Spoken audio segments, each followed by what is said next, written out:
guys, Kevin Rogers, Bobby Garland TV. Getting asked all the time about the gear we actually use to shoot these videos. You see us one pole jig fishing.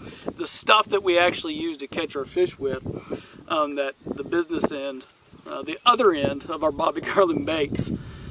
For one pole jig fishing, we're using a 10-foot. This is my own signature series rod that I got to create over 25 years of jig fishing. Very lightweight. It's 10 foot long, 10 foot, and people that aren't used to jig fishing, why is it so long? It helps me stay away from the trees where I don't spook the fish with the trolling motor. So we use a 10 footer. A lot of people use 9s, there's 11s, there's 12. 10 foot to me is the perfect length.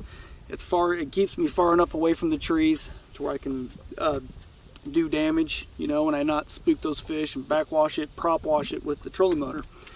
10 foot, perfect length. This rod here weighs less than 7 ounces, nothing to it. The reel, we use a very simplistic, cheap mini bait cast reel. You can buy these at Bass Pro Shops for under $24. They make plastic ones. I quit using the plastic ones because the gears kept ripping out of them. This metal one has brass gears that last a lot longer. 24 bucks, very simplistic. We use the mini reel when we're less than 15 foot of water. We're not reeling. Right, we're not throwing crankbaits or spinnerbaits out there, so we're lift the line with our hands. You can see that in all of our videos.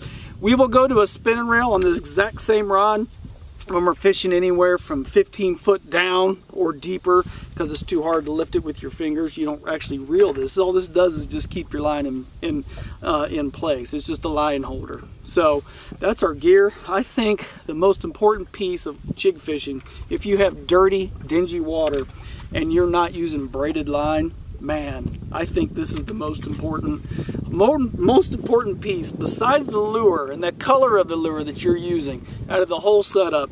Line, fishing line. This stuff is so stinking sensitive. You can feel, if you tip this thing, if you tip your jig, you can feel the minnow flop on your jig. So braided line, there's a bunch of them out there. It's come a long ways, so give that a try if you haven't. Good fishing.